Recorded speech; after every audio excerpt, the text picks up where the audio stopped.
Hoje, abrimos o livro de uma alma que sangrou em versos. Nas entrelinhas de seus poemas, pulsa um coração dividido entre o desejo de desaparecer e o impulso de existir com fúria. Hoje, desceremos os degraus da psique de Sylvia Plath, onde cada palavra era uma navalha e cada silêncio um eco do que não podia ser dito. Não falaremos apenas da poeta, falaremos da mulher dilacerada por seus próprios símbolos, do feminino ferido, da mãe que escreveu cartas à morte enquanto embalava seus filhos, do inconsciente que grita, costurado por traumas, fantasmas paternos e a angústia da linguagem. A poesia como necropsia da alma, a vida como um espelho estilhaçado por dentro. Se você está pronto para atravessar o véu entre criação e destruição, curta este vídeo, compartilhe com quem ousa mergulhar no abismo, inscreva-se no canal e ative o sininho de notificações. A escuridão de Sylvia Plath não ilumina, ela consome, e hoje deixaremos que ela nos devore. A seguir, 7 atos de uma tragédia íntima. No princípio, havia o silêncio. Um silêncio espesso, úmido, semelhante ao interior de um túmulo antigo. Sylvia nasceu ali, em 1932, em Massachusetts, mas sua alma já habitava outra morada, mais antiga, feita de sombras e interdições.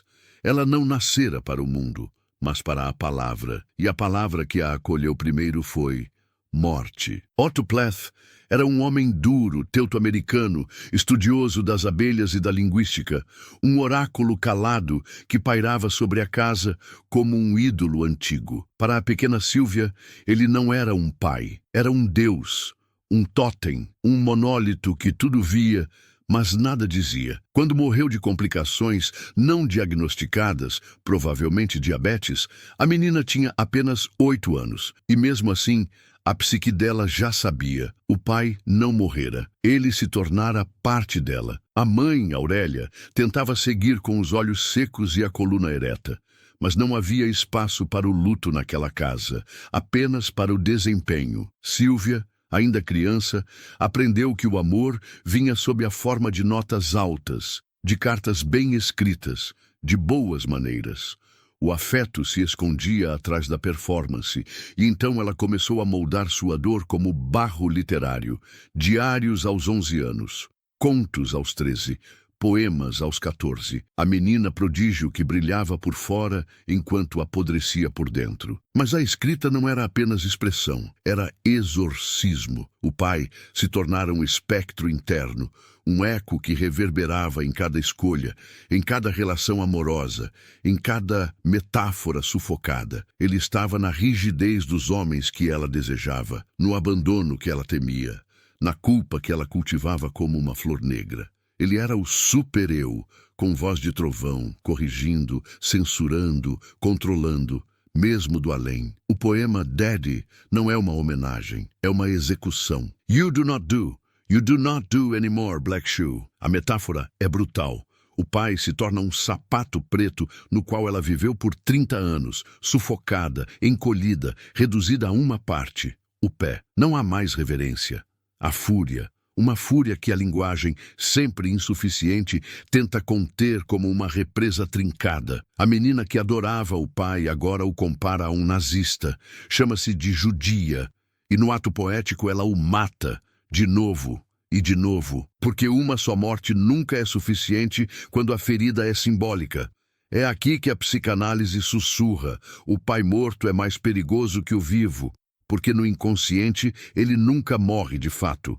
Ele se torna mito, e os mitos governam de forma absoluta. Freud sabia, e Sylvia intuía, que o trauma é uma repetição, não um evento único, mas um roteiro encenado obsessivamente com novos personagens. O pai real, de carne, é substituído por amantes ríspidos, professores distantes, maridos traiçoeiros. Cada um disfarce do original. Cada uma tentativa de matar o fantasma revivendo o enredo. A repetição, dizia Freud, é uma tentativa de lembrar através da ação. Mas Sylvia não queria lembrar. Ela queria gritar. E gritava escrevendo. Seu inconsciente era um poço raso, sempre transbordando. Os sonhos, como revelava em seus diários, eram povoados por casas inundadas, corpos mutilados, portas trancadas. E em cada um, o pai estava lá, ora como juiz, ora como amante, ora como espectro. Um Édipo às avessas, onde o desejo incestuoso era substituído pela fusão simbólica entre filha e pai. E essa fusão nunca seria desfeita, nem pela poesia, nem pelo amor, nem pela morte. Na ausência do pai, ela construiu um altar e depois uma forca. Mas ainda era cedo para o fim. A criança prodígio ainda precisava se tornar mulher. E para isso teria que atravessar o deserto das máscaras. Escola, universidade, aplausos, casamentos, filhos. Tudo isso viria. Mas com cada conquista, um pedaço dela morria um pouco mais, porque nada fora dela preenchia o que havia se partido por dentro. O pai se foi com seu nome, seu sotaque, sua proteção, e ela passou a vida inteira tentando enterrá-lo com palavras. Mas palavras são frágeis, e fantasmas não respeitam túmulos de papel. Há um tipo de beleza que não ilumina, apenas ofusca. Sylvia Plath foi aprisionada nesse brilho. Na superfície, ela era a promessa americana, a garota de ouro. Cabelos impecáveis, sorriso treinado, inteligência cintilante, a jovem perfeita para ilustrar capas de revista e talvez até propagandas de tranquilizantes para donas de casa ansiosas. Ganhava prêmios, bolsas, concursos, era admirada, invejada, temida, mas por dentro ela era o contrário da imagem. Um espelho estilhaçado tentando manter a moldura intacta. O inconsciente é cruel com quem tenta viver à altura de um ideal. Para Freud, o eu ideal é uma construção tirânica, uma projeção das exigências parentais, sociais e internas. Sylvia o carregava como um altar e um jugo, e cada vez que falhava em alcançá-lo, mesmo que em mínimos detalhes, o mundo desabava dentro dela. Foi assim quando foi aceita na Smith College, uma das universidades mais prestigiadas dos ITU, e percebeu que, mesmo cercada de mentes brilhantes, o vazio permanecia. Foi assim quando, após ganhar uma bolsa para trabalhar como editora convidada em Nova York, no verão de 1953, se viu cercada por espelhos falsos, mulheres maquiadas como vitrines, sorrisos plastificados, roupas caras escondendo o tédio e a angústia. Ali, pela primeira vez, Sylvia sentiu a vertigem do que chamaria depois de a campânula de vidro, uma redoma invisível que a isolava do mundo, da vida, do ar. Era o início da dissolução. Ela não comia, não dormia, não escrevia com prazer. Tudo era artifício, tudo era cobrança. A voz interior, que antes sussurrava poesia, agora gritava sentenças. Você é um fracasso, você está feia, você não é boa o suficiente. A jovem brilhante que encantava professores agora rastejava entre os escombros de uma autoestima aniquilada. Sylvia havia sido treinada para brilhar, mas ninguém lhe ensinara o que fazer com as sombras.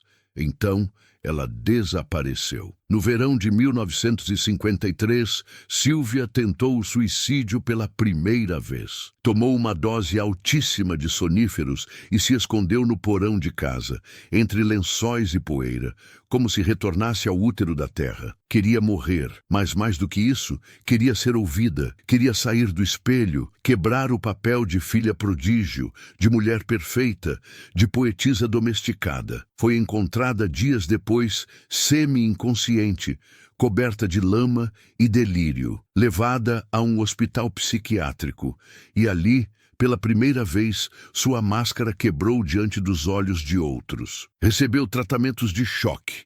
Foi envolvida em silêncio clínico. Médicos falavam dela como se ela não estivesse ali. O corpo tratado, a mente ignorada, a alma trancada numa jaula feita de etiquetas, depressiva, histriônica, frágil, instável. Mas o que ninguém via era que Sylvia não era nenhuma dessas coisas, ou era todas. Ela era o produto de um sistema que exigia perfeição e oferecia vazio. Era a menina obrigada a sorrir para ser amada, a filha que virou símbolo, a mulher que só conseguia ser ouvida se estivesse gritando, A escritora que só era lida quando sangrava. Após meses de internação, foi reabilitada. Voltou ao mundo com a mesma máscara, agora colada com mais força. Começou a escrever sobre essa experiência no que viria a ser seu romance semi-autobiográfico, A Redoma de Vidro. Um livro que não é romance, é confissão, é autópsia, é denúncia. A redoma, no fundo, era a metáfora de sua própria psique. Um espaço onde o ar é rarefeito, onde a luz entra, mas não aquece, onde o tempo para e o som não sai. E ela vivia ali, sob esse sino invertido, como um inseto de laboratório. Havia uma ferida pulsante entre o que ela era e o que esperavam que fosse. E essa ferida jamais cicatrizaria, nem com amor, nem com filhos, nem com livros. Em seus diários, há passagens que queimam como confissões suprimidas.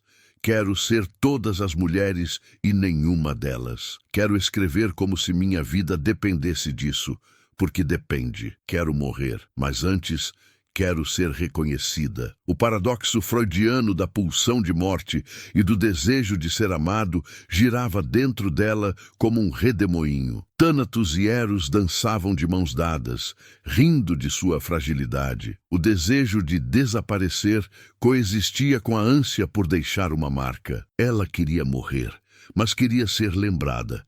E para isso precisava escrever, com a pele, com os ossos, com os próprios gritos. No fim, o espelho não foi quebrado, mas rachado o suficiente para que ela visse o que havia por trás. Um abismo, com o próprio rosto refletido nele. Ela o conheceu como se fosse destino, e talvez fosse. Mas dos trágicos. Ted Hughes era alto, intenso, sombrio, um poeta de palavras secas, natureza bruta e silêncios densos. Quando Sylvia o viu pela primeira vez, reconheceu nele algo mais profundo do que beleza ou talento. Ela viu o outro, o predador poético, o espelho invertido, o homem que preencheria o lugar do pai, não o que protegia, mas o que consumia. Eles se casaram rapidamente, e por um breve período ela acreditou que estava viva, verdadeiramente viva. O sexo era febril, a escrita fluía.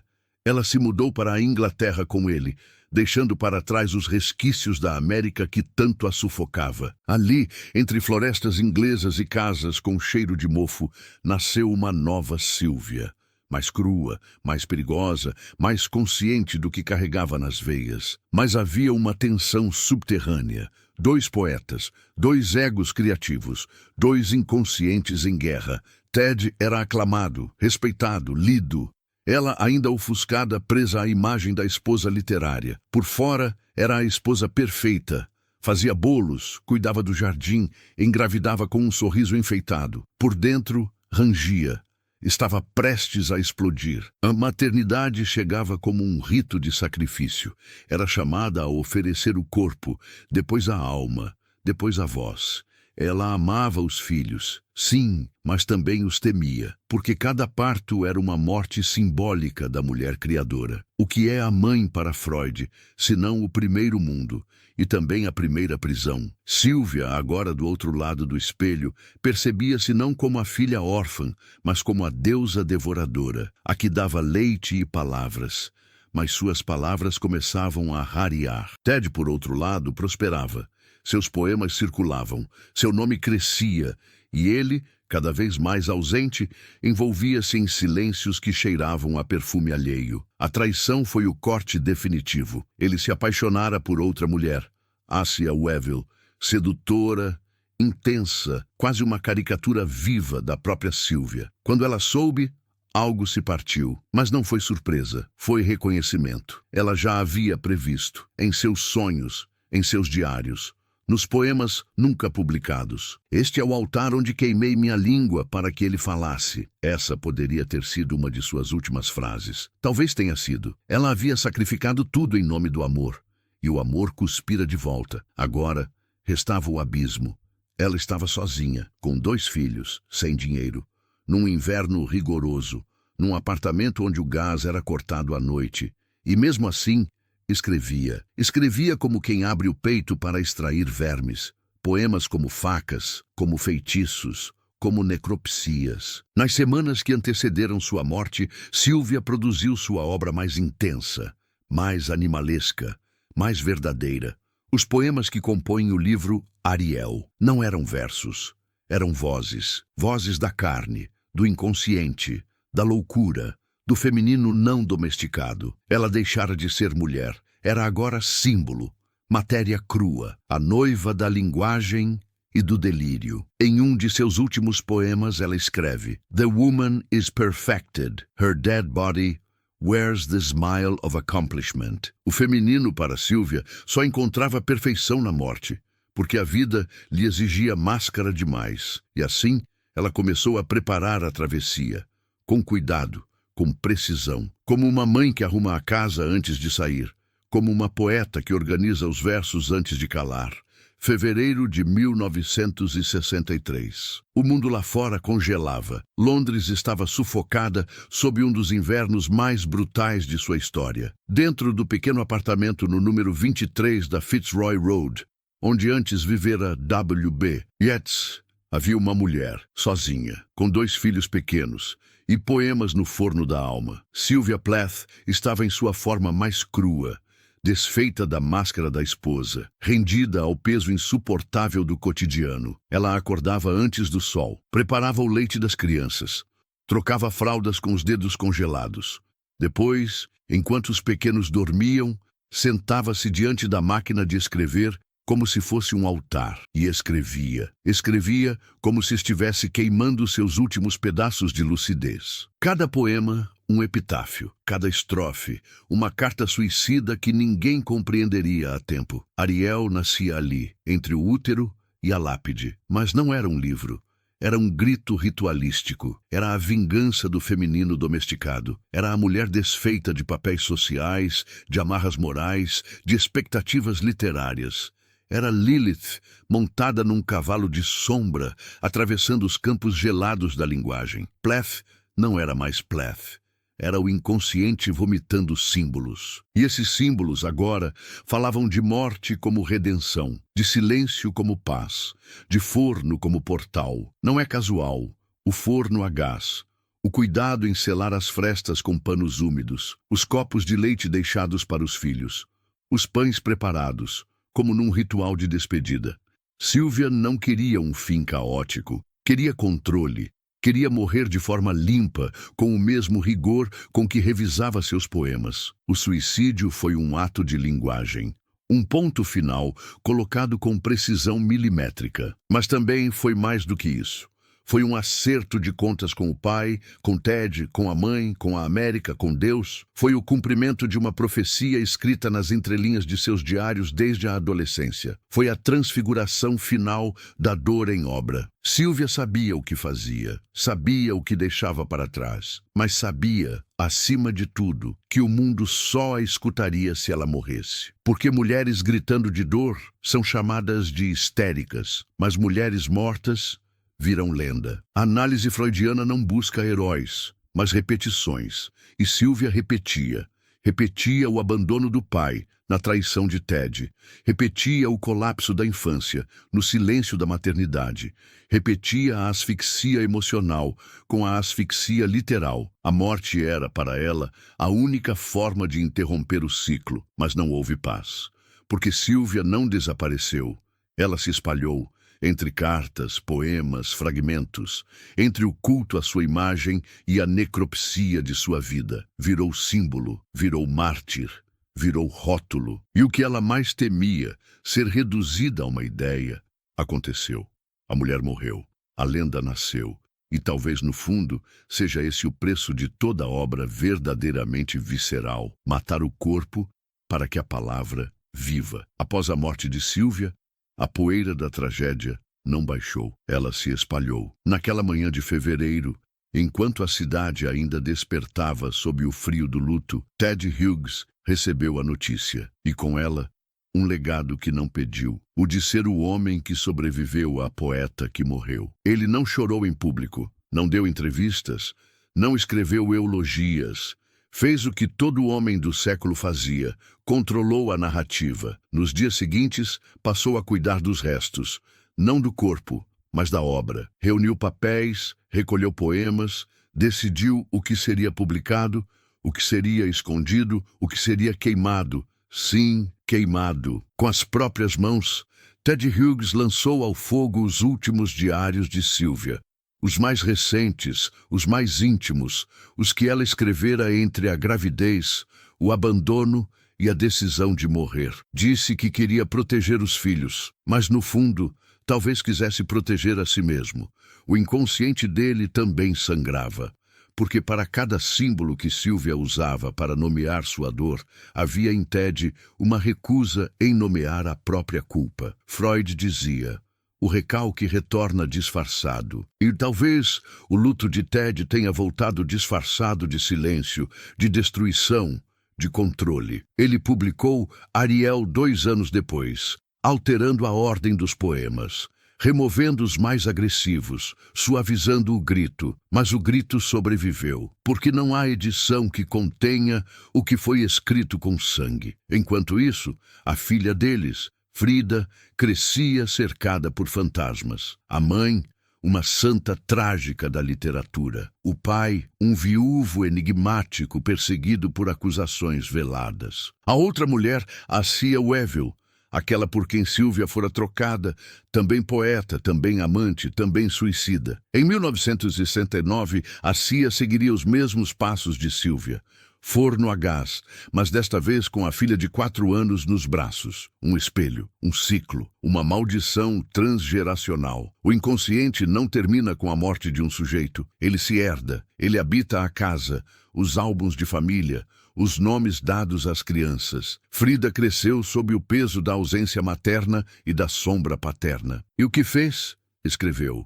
A única forma de quebrar o feitiço é usar a mesma linguagem que o invocou. Mas Sylvia não foi embora. Virou estátua, virou verbete, virou mármore gelado nos corredores das universidades. E esse é o destino final dos poetas suicidas. Serem celebrados pelas mesmas instituições que os ignoraram em vida. Enquanto isso, Ted envelhecia. Em 1998, publicou Birthday Letters, uma coletânea de poemas dirigidos a Sylvia, um livro de confissão tardia, uma carta de amor que chegou tarde demais. Ali, finalmente, o silêncio foi quebrado, mas o tom era ambíguo, como se ele pedisse perdão e, ao mesmo tempo, reafirmasse sua versão. Era um homem falando com um fantasma, mas o fantasma não respondia, porque mortos não escrevem. E Sylvia já havia dito tudo. No fundo, Ted sabia. Ninguém mais o lia sem antes ver Sylvia entre as linhas. Ela o eclipsou, não com vida, mas com morte. E essa talvez tenha sido sua última vitória. Nas primeiras horas da manhã, quando o mundo ainda dormia e o frio entrava pelas frestas do quarto, Sylvia sentava-se diante da máquina de escrever, seus dedos congelados, o rosto pálido, os olhos acesos por dentro. Ela não escrevia poesia. Ela vomitava símbolos. Entre outubro de 1962 e fevereiro de 1963, nasceu o livro que definiria não apenas sua obra, mas sua alma. Ariel. O nome por si só é um enigma. Ariel era o cavalo que ela montava nas manhãs geladas da Inglaterra. Mas também é o espírito do ar, em A Tempestade, de Shakespeare. É força, é movimento, é elemento que não se segura nas mãos. Ariel é o que ela queria ser. Livre da carne, livre da culpa, livre da condição de mulher. Mas Ariel também é a dor que cavalga dentro dela. O poema homônimo, Ariel, não começa. Ele explode. Stasis in darkness. Logo em seguida, movimento. Velocidade. Um corpo lançado à paisagem. Cabelos chicoteando o rosto, a natureza ao redor, deixando de ser cenário para se tornar ameaça. É a metáfora perfeita do que ela vivia. A mulher que corre, não por prazer, mas para escapar de si mesma. O ritmo do poema acelera, a identidade se dilui. Ela já não é mulher, nem mãe, nem poeta. É carne em fuga, é o id tomando as rédeas. Em Ariel, Sylvia faz algo que poucos ousaram. Ela rasga o véu entre o simbólico e o real. Não escreve sobre a dor, ela escreve desde a dor. Cada poema é um útero invertido, cada metáfora uma autópsia. E o que aparece ali, entre os versos, é mais do que autobiografia. É o feminino reprimido, estrangulado pela cultura, pelos homens, pelos papéis sociais e, sobretudo, por ela mesma. Plath sabia que o inconsciente não respeita as regras da boa convivência. Sabia que havia uma força bruta, pré-verbal, ancestral, que exigia ser ouvida. E essa força transborda em poemas como Lady Lazarus. Dying is an art like everything else. I do it exceptionally well. Aqui, a morte deixa de ser fim, torna-se performance. A poeta, antes reduzida à figura trágica, agora se ergue como entidade. Ela morre e renasce, como Lázaro, mas com sarcasmo, como mártir, mas com raiva. Ela sangra no palco e exige aplausos. A estrutura do poema é teatral, cínica, perversa. Ela expõe a morbidez com que o público consome a dor feminina. Ela se oferece, mas ao mesmo tempo se vinga. Essa é a chave de Ariel. Não há pedido de socorro. Há confronto. Os poemas não são belos, são brutais. São femininos como um parto sem anestesia. E por isso são insuportáveis para os leitores que buscam suavidade. Porque Ariel não oferece consolo. Oferece um espelho rachado onde o leitor vê o próprio rosto distorcido. Em Tulips, outro poema central, ela descreve sua internação em um hospital. A neutralidade branca, o apagamento do ego, a paz de ser nada, até que chegam os tulipas vermelhas, flores vivas, incômodas, que a confrontam com o fato de ainda estar viva. As flores não são presentes, são ameaças. A vida para Sylvia era assim, uma ferida que não cicatrizava porque pulsava poesia demais. Freud falava da pulsão de morte como desejo de retorno ao inorgânico. Sylvia sentia isso no corpo. A quietude lhe era mais desejável do que o ruído constante da mente. A ausência de identidade, mais tolerável que os papéis impostos. E ainda assim, escreveu até o fim. Talvez porque soubesse que sua voz, uma vez solta, jamais seria apagada. Ela escreveu como quem deixa um testamento às mulheres futuras. Vocês podem ser mãe e monstro, podem sangrar e gritar, podem se odiar e ainda assim criar beleza. Ariel não é um livro para se entender, é para se sobreviver a ele. É o inconsciente feminino rompendo o lacre. É a mulher em sua fúria primordial. É o grito que não cabe em palavras, mas que usa as palavras como armas. E esse grito ainda ressoa. Veremos o que Sylvia se tornou para o mundo e o que o mundo fez dela. A lenda, a mercadoria, o ícone trágico. Mas por baixo disso tudo ainda pulsa a pergunta: quem era ela antes da dor? Então feche os olhos, não para dormir, mas para ouvir. Porque agora não falaremos mais da Sylvia que viveu, nem da Sylvia que morreu, mas da Sylvia que nos habita. Ela virou estátua, virou pôster, virou tatuagem no corpo de meninas que choram baixinho em seus quartos. Mas por trás do mito ainda existe uma mulher. E o que o mundo fez com ela talvez seja o ato mais cruel de todos. O corpo de Sylvia já estava frio quando começaram a moldar sua imortalidade. O mercado não perde tempo com cadáveres, apenas os embalsama. Seus poemas, antes ignorados por muitas editoras, agora eram relançados com capas vibrantes. Suas fotos, antes escondidas em álbuns familiares, passaram a ilustrar matérias, camisetas, folders universitários. A mulher, enfim, tornara-se imagem, mas não uma imagem qualquer. A imagem da dor estética, a musa do suicídio bonito, a rainha do sofrimento poético. E foi assim que Sylvia foi sequestrada. Sequestrada por editoras que vendem sua obra como diário íntimo de uma garota triste, por leitores que a consomem como se consome uma tragédia de entretenimento, por psicanalistas rasos que reduzem sua vida a um diagnóstico, uma síndrome, uma etiqueta de DSM. Sylvia foi capturada pela cultura que ela tentou destruir e se tornou produto da própria crítica. Freud dizia que toda repetição carrega desejo, E o que o mundo repete ao falar de Sílvia é o desejo de controlar a mulher que escapa, porque o que ela escreveu ainda hoje é perigoso demais. Seus poemas não servem para consolo, eles acusam, revelam, apontam o dedo para a farsa do feminino domesticado. E o mundo, que não suporta mulheres que dizem verdades, preferiu congelá-la, em preto e branco, na capa de A Redoma de Vidro, nos pôsteres com a citação errada. Enquanto isso, vozes femininas continuaram a brotar de suas palavras. Mulheres que escrevem com sangue, que recusam o papel de mártir, que encaram a maternidade com ambivalência, que não querem sorrir o tempo todo. Sílvia abriu essa brecha e pagou o preço. Seus versos, ainda hoje, são perigosos, porque eles dizem que uma mulher pode não querer ser mãe, pode desejar a morte, pode odiar o homem que ama, pode ter raiva dos filhos, pode ter inveja, desejo, violência. E ainda assim, ser uma poeta legítima. Aliás, talvez só por isso seja legítima. Não há ícone sem apagamento. E a Sílvia ícone é uma versão higienizada da Sílvia real. A que cheirava a leite azedo e tinta de escrever. A que tremia diante do espelho. A que passava dias sem tomar banho, mas ainda assim criava beleza a partir da lama. Essa Sílvia, a mulher por trás do mito, é a que precisamos lembrar, porque seu verdadeiro legado